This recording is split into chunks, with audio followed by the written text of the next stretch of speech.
Hello, grade 5. Today we're gonna start our fifth lesson. This is chapter 5, lesson 3, Life in New England. Okay. I want to remind you of some information about New England. If you remember, guys, I told you that New England land is not good for farming, right? Okay. And what else? New England is located along the Atlantic Ocean. This is the second thing. The third is that New England has many forests. Okay, so no farming in New England. It's located along the Atlantic Ocean, and what else? It has many forests. Okay, so because New England had bad land or there is no good land for farming, they want to earn their living from something else. They try to search and find other resources to be used and earn their living. So here, New England colonists made their living from using the resources of the land and the sea. How? Because farming was difficult in New England, so the colonists looked for other ways to earn living. They want to live, they want to eat, they want to drink, they want to find jobs. No farming, so what they have to do? Okay, I told you that the Rocky Coast had many good harbors and also thick trees. The thick trees provide wood, and the wood was used to build ships. Okay. Also, Boston is Massachusetts capital. So Boston is a very famous and trading center, and it's very famous or center for what? For shipbuilding industry. So they started to build ships and trade with other countries. Okay. Well, the meaning of industry, by the way, industry means all the business. Industry means the business to make goods or provide service. Industry is the business to make good or to make product and provide service. Okay. Fishing and whaling. Fishing and whaling is the first activity or is the first way they want to earn living by. So here many people made their living by catching and selling fish. Okay, I told you the first thing they used is the wood of the forest to make what? To build ships. This is the first thing they made. The second is to use the Atlantic Ocean for catching and selling fish. Okay, and quickly, guys, fish became fish industry. They used the fish and make fish industry. Fish industry grew quickly, and the most common fish they catch was cod.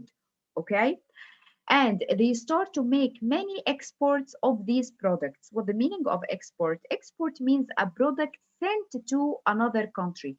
So they started to export goods and other kinds of fish. Okay, so it means that they sent cod and other kinds of fish to other countries.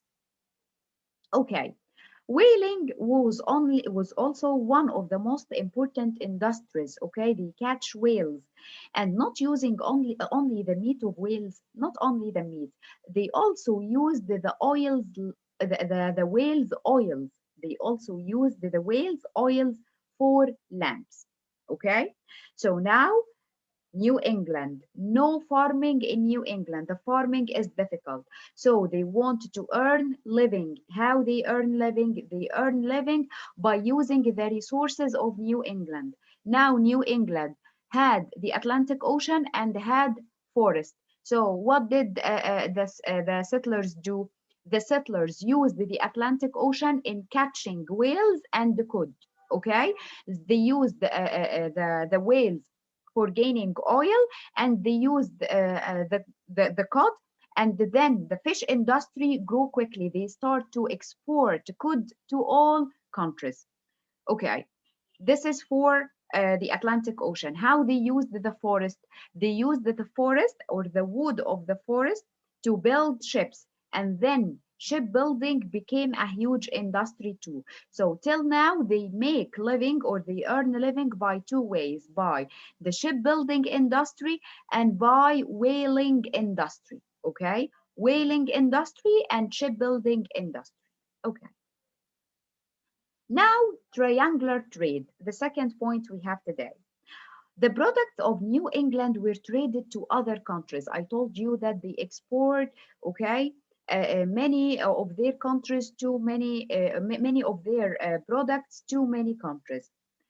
And here we have the second term, and import. Import, guys, it's the opposite of export. Export means to give your products to other countries, but import, it means to take inside.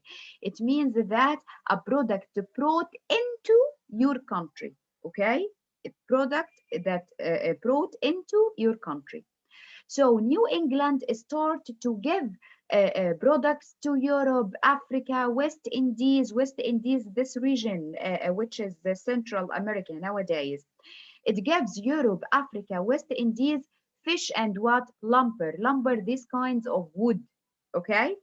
And from Europe to New England, they took tea and spices. They took tea and spices. And this shipping routes between America or North America, Europe, Africa, form a imaginary triangle across the Atlantic Ocean. These trading routes are called triangular trade. So when I say what the meaning of triangular trade, it means that the shipping routes or the trade routes between North America, Europe, and Africa. Okay? And here New England merchants or traders became very rich out of this trade. So here, if you check this map, look, this is North America, this is South America, and here Central America or West Indies. This is Europe and this is Africa. Look, this is the triangular trade. Look, the triangular trade. It's like a triangular. It's like a triangle, okay? So this is the triangular trade. It means that trading routes between North America, Africa, and Europe. Look what they took from Europe. America took from Europe tea, spices, furniture, cloth, tools. But America gave to Europe fish, whale oil, lumber, this kind of wood, okay, from the forest, and tobacco. You remember we talked it in the first lesson. Tobacco became a cash crop. Okay. What Africa gave to America? Africa gave to America slaves and gold. Slaves and gold. But America gave to Africa rum, iron products. Okay. What about Europe and Africa? Europe give Africa iron products too. So Africa take from Europe and America iron products. Here between North America and West Indies. The West Indies or Central America give slaves, sugar to America. And here it took flour and fish, lumber also, and meat. Okay? So take care of this movement. Slaves from Africa to West Indies and to America. Okay. So now we're gonna speak about slavery. Some traders in the triangular trade, in this trade, they were trading what? As you can see, they were trading slaves. Yes, they were trading slaves. They brought slaves from Africa to West Indies and to North America. So look here, guys, some traders in the triangular trade made money by selling human beings, by selling people, okay? So traders chained the Africans and backed them into crowded ships for the Middle Passage. What is Middle Passage? The Middle Passage is the voyage, is the trip from Africa to West Indies. Okay, so many Africans died in this voyage because of diseases and because of hunger along the way from Africa to West Indies. And we can see that in the period, in the 100 years between 1600 and 1700, thousands of Africans were brought or were taken from Africa to, yes, to the West Indies and to America. Okay, they were brought to the colonies in the slave trade. So what the meaning of a slave trade? A slave trade, it's a business, it's a trade, it's a business. What do you do in this business, in this kind of business? We buy and sell people. We buy and sell human beings. So the business of buying and selling human beings is called slave trade. Okay. Now, if we speak about home and community life, here my lesson is called Life in New England. So I have to speak about the life in New England. Okay. New England families, by the way, were very large. They consist of from 6 to 7 children, okay? And they all live in a wooden small houses. Most light came from candles or lamps. They don't have electricity. And most of homes had only one main room, okay? With a huge fireplace because it's very cold. Wealthier family or rich families, of course, they hadn't one room. No, they had more rooms for sleeping. Okay. What about homes and working home? You know that the colonial home, it means that the English home in America was not only place to eat and sleep. No, it also was like a workshop. So everything a family needed was made at home. If they need anything, they made it at home. Okay?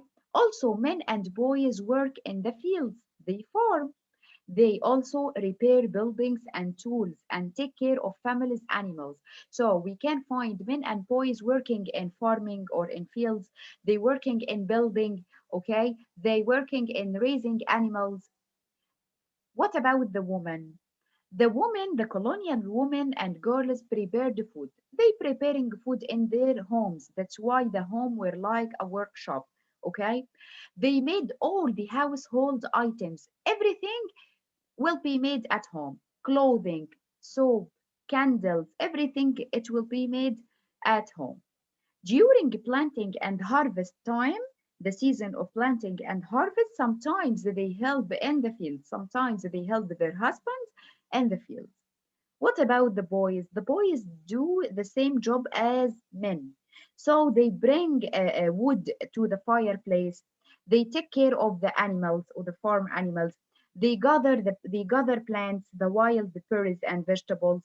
They help in planting and in farming, in plow fields and plant crops. They help also in building, okay, build and repair buildings. So in general, they work in fields, in farming, they work and so they can plant, they can harvest, okay, they work in building and also they raise animals. Okay, what about girls? Girls make the same job as women. So they weave cloth for clothing, they preserve food and vegetables and cook food, they make soap and candles, they sometimes help in planting and harvest. Okay, what about the education? You know, guys, that the Puritans means the English settlers in America. Okay, so here the Puritans wanted everyone read the Bible. The Bible, guys, like Quran in Islam. So here, the Puritans needed everyone because they made the religion the base of their country. Okay, and generally or mainly they traveled to America to practice their religion freely. So they wanted everybody to read the Bible. Some parents taught their children how to read and write at home, okay? But other towns in or other states had schools. And in 1647, Massachusetts passed a law. What this law? This law said that if the town had more than 50 families, it must to build a school. Okay? So we could find Harvard College School in Massachusetts, and it was the first school in the 13 colonies, Harvard College. Also, the colonists made time for play. Of course, they were doing many sports like horse racing, like bowling, like baseball, like ice skating, and sliding down hills. These are their sports. Okay. The last point we have today is the Great Awakening. What the meaning of Great Awakening? You know, guys, that religion was the base or the central part of New England. But by early 1700, the church became very weak. The church became less powerful, and many colonists didn't make like their parents. They didn't share strong beliefs like their parents. But this changed in 1730. Why? Because two English young ministers traveled around New England, and they were encouraging the people to renew their faith, to practice their religion again, to go to the church, to read the Bible, to make the religion the base of their life as before. So, as a result, many colonists start to make the religion an important part of their life. This movement or this operation is called what? The Great Awakening. So the Great Awakening happened when the two English ministers started to encourage people to renew their faith, to make the religion the base of their life, to practice the religion again like their parents. So the people felt as if they were waking up with a new faith. So, what happened during this operation or during this movement? During the Great Awakening, new churches were built and were developed with new ideas. Many people joined the new Protestant groups, and churches in that time accepted all people, not only men, no, all people, women, African Americans, American Indians, all people go the church. And people trusted more in their leaders and in their own beliefs. This is our lesson about the life in New England. Watch the video again, guys. It's very easy. And if you need any thing, contact me anytime. Thank you and goodbye.